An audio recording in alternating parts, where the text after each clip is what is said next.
Hello guys, Akshay JH here and welcome to another tutorial. In this one I'm going to show you how you can create isometric views in Adobe Illustrator. Now the process is going to be a very simple one, so I'm not going to go too much in depth in how to create different sort of grid. So I'm just going to go over a few things that I do usually when I create an isometric grid. So all you need to do is simply create a line using the line tool, which is right over here. Now the shortcut to this one is \key again. Then what you can do is you can just alt press and hit any other key, left or right arrow to move it to right, to move it to one direction, and that'll just copy it once. But if you are getting it too close to the previous line, then that means we need to do a little bit of adjustment. Let's go to the preferences and go to general.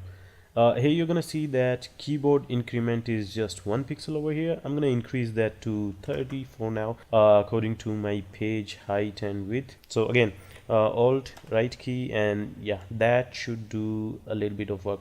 Or you can increase it. Let's say we do it 60 pixels. That should do the work. So again, keyboard alt, and just make a few copies of it, and it doesn't matter which size you make because we're gonna change it anyways. So I'm just gonna put it somewhere around center, and then I'm gonna group these. So select all and Control G or Command G to group them. Then what you need to do is right click on it and then go to transform and rotate. So we're gonna do a rotation of 60 degrees, and make sure that you hit the preview button and make a copy. So we don't want to lose our first grid, which is the vertical one. So yeah, right after doing that, let me just expand it so that it covers the whole artboard, and all we need to do now is duplicate and reflect it towards the vertical direction, the vertical axis, and make another copy of it. So right after we have done that, you're gonna get some grid, some sort of grid, something similar to this one.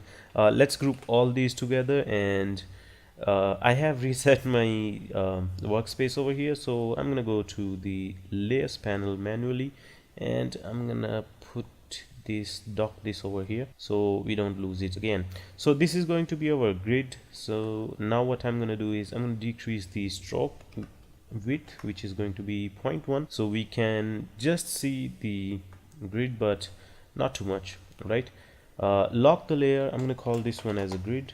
So then what we're going to do is using the pen tool, we're going to start creating some shape. So creating an isometric cube is pretty easy. All you need to do is go along with all the lines that we created, but a little bit trying to go in the 3D space. So instead of going towards the right, we're going to go a little bit down over here. All right, so then go to top. So I'm going to use 2 boxes over here as my reference point. You can do any amount you want, because in this case I'm gonna just need that much, the width of my what do you call it, the cube. I'm going to increase the stroke, and then again let's pick the pen tool and start creating the other side. Pretty simple, and the top. Okay, so simple as that. So as you can see that we have successfully created a cube, right? So now what we need to do is we need to duplicate it, or yeah, let's just duplicate it and put it at the top so that we have created another one on top of it. So now we just push it down a little bit. So we're going to use the bottom one as our indicator, and the top one is going to be a transparent cube so that it indicates that this much amount is still you can expand it to. I don't know what I'm talking about, but let's just go with it.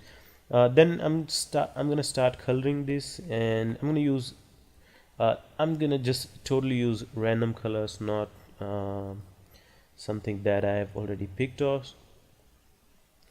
So I'm gonna go with a blue, not so dark, not so bright, just a sky blue kind of color, and I'm pretty bad with the color names as well.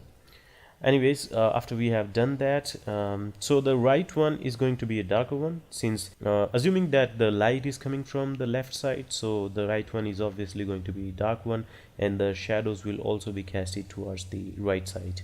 Alright, so we need to create a darker version of it, so I'm gonna go with somewhere around here.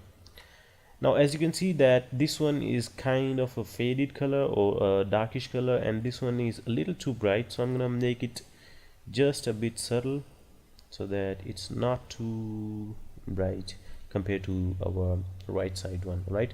And I'm gonna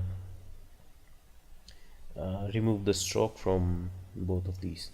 Alright, so as soon as we have done that, now let's do the top part of this one. Now again, this is going to be a little bit brighter than both of these, as again we are assuming that the light is coming from the left direction, so it will probably hit the top and the left side first, then the front one, and the right one is going to be the last one. So I just picked the color from the front side, and now I'm just going to decrease a little bit or make it brighter a little bit, and that way we can see that we have successfully created a cube. So if I hide this one and close the grid, you can see that we have created a perfect looking cube. You can always add gradients to these, so to make them look a little bit more nicer, but I'm not gonna do that anyways. Now how to create a transparent one? It's actually pretty easy. So we're gonna need a background first, and I'm gonna keep the background below the grid so that we can see the grid clearly, because we have created it and we want to admire our work. So R is not the shortcut in Illustrator for rectangle, M is the one. Alright, so creating a complete background, and I'm gonna fill it with a gradient. You can see, let's just pick some. Okay, and make sure that you have selected the fill instead of stroke. All right, I'm gonna pick some random blue from this side, and for this one a little brighter one. Maybe this is a bit purplish color, but that's okay for our case. It will suit with our design, obviously. I'm gonna lock this layer again. I'm gonna call this one as a background layer. Then let's start creating the transparent top. Right, creating a transparent top is again pretty simple step. I'm gonna pick the front side first, and let's add a gradient to it. So what we are gonna do is we're gonna rotate it 90 degrees so we get the gradient from top to bottom. So this is probably the top one, and we want to make the top as same color as this one. Okay, and the bottom one is gonna be completely white. All right, then okay, let's just escape from that, and let's do the same thing for this one, but this time this color is going to be this one from the bottom one. All right, rotate it again, and the top one we can either pick just a flat color if you want, say for example. All right, so I'm gonna pick a flat color, this one, or maybe from this. Yep, that may look a lot better. Let's remove all the strokes, and now what we can do is I guess these are not grouped, so I'm going to group these and make sure that these are grouped as well. Okay, so now I'm going to select all these and decrease the opacity to somewhere around 20%. That's too much, 30. And as you can see that now we can clearly see transparent cube right on top of our main cube. Now the transparency effect really comes from that white shade that we gave from the bottom, and that's a must if you want to create a transparent one. You can adjust the opacity according to your requirement, but I'm not gonna go into too depth in that. Let's make this one a little, right, not the stroke, little dark. So if we put this on top of it, you can see some sort of shade, but I don't like that. This looks perfectly fine. Now it's time to create a shadow. Now there are again several ways to create shadows. You can use Gaussian blur, motion blur, whatever kind of blur you want to use with it. I'm going to use a different technique, which is using again using the pen tool. I'm going to use a pen tool and create a shape in the same direction as our base of the cube, so that we start from the base. All right, let me just hide this. Start from the base, and it goes a little bit ahead of it, not too much, but just a little bit. As you can decide the height of you can decide the length of shadow according to the height of your cube. It's a little bit much than the height of our cube, but it's okay. Again, then I'm gonna add a gradient to it.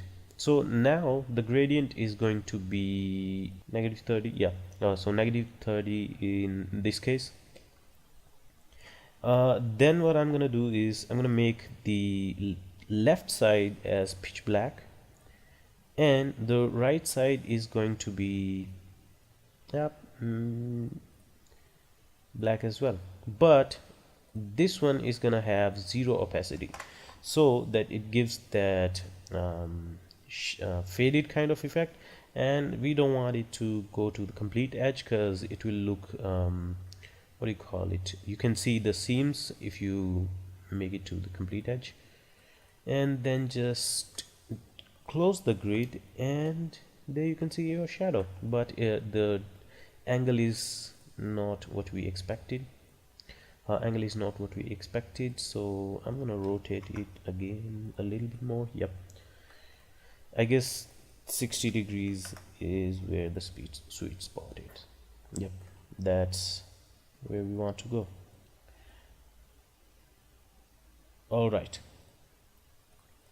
so now you can see that we have successfully created an isometric cube with a transparent one on top with some shadows. That looks pretty cool.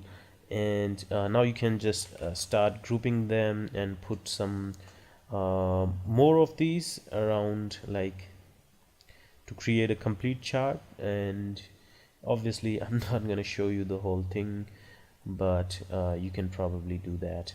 I'm going to paste it to the back so we can see the shadows. Now again, changing them is pretty easy too. All you need to do is select your direct selection tool and grab all these, grab all these vertices, the anchor points or whatever you call it. Since we have picked this one too, we don't want to do that. Now you can just push these, and as you can see that it just do the work for you. Let's do with this one too, and we're gonna reduce this a little bit towards like a 10% or something like that. And basically you can see some really good looking effect on your isometric cubes, but not too much scaled. I'm gonna put this in center, and there we have it, perfectly looking. This looks too much clean. Yeah, so I hope you guys like the tutorial, and I'll see you guys in the next one.